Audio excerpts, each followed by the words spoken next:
Number 4 વનસ્પતિની માહિતી વિશે ભણીશું. તમને વનસ્પતિ એટલે ખબર જ હશે ને?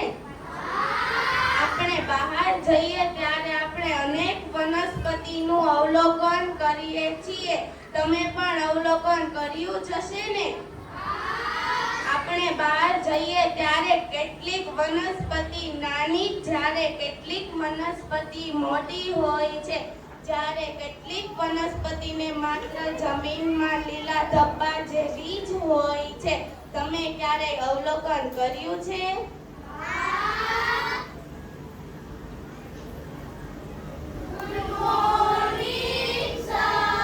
Good morning, sit down.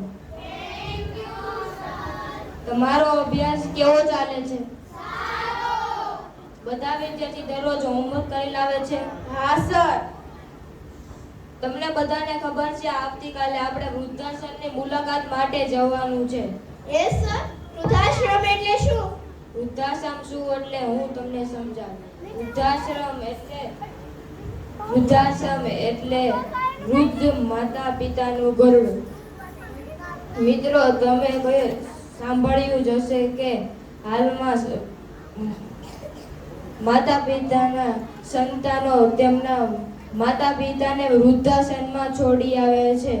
જેવી ઉંમરમાં તેમને માતા પિતાનો સાથ દેવાનો હોય તેવી ઉંમરમાં તેમને અલગ કરી વૃદ્ધાશ્રમમાં ઘરથી દૂર છોડી આવે છે, જ્યાં તેમને ખાવા પીવાનું અને કપડા વગેરે આપવામાં આવે છે, જેથી વૃદ્ધાશ્રમને પણ નાની મોટી આવક ઊભી થાય છે. તો ચલો વિદ્યાર્થી મિત્રો, આપણે વૃદ્ધાશ્રમની મુલાકાત માટે જઈએ.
ચાલો વિદ્યાર્થી મિત્રો, આપણે વૃદ્ધાશ્રમની મુલાકાતે આવી ગયા છીએ.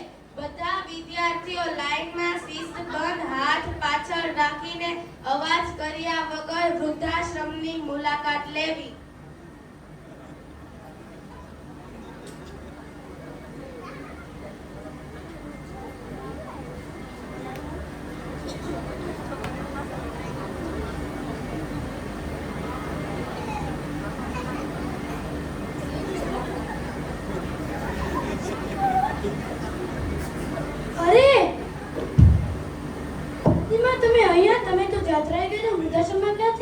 હું કોઈ વૃદ્ધાશ્રમમાં નહોતી ગઈ.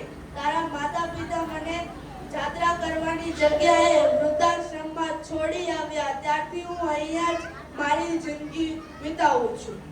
મને તમારા માતા પિતા એમ કહે છે કે જાત્રાએ ગયા છે. મેમ, તમે મારા માતા પિતાને ફોન કરી આપો. હા, હું સારું તારા માતા પિતાને ફોન કરી આપું છું. હાલો મમ્મી પપ્પા, તમે વૃદ્ધાશ્રમમાં આવો.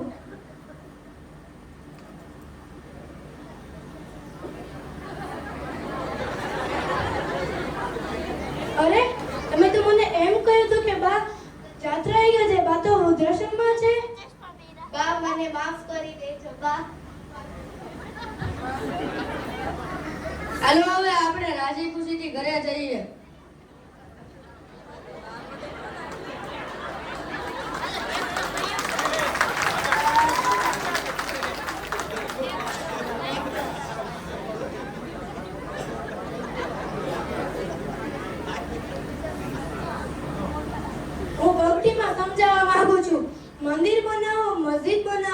અનાથ આશ્રમ બનાવો, હોસ્પિટલ બનાવો, ચર્ચ બનાવો,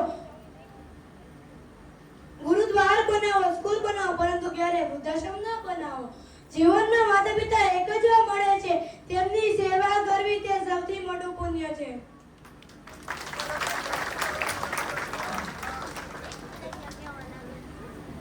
જે રીતે આપણે આપણા મા બાપને વૃદ્ધાશ્રમમાં છોડી દઈએ છીએ, તે જ રીતે આપણા બાળકો પણ ભવિષ્યમાં આપણને વૃદ્ધાશ્રમમાં છોડી શકે છે. આપણે જેવા સંસ્કાર આપણા સંતાનોને આપીશું તેવું જ તે અનુકરણ કરશે.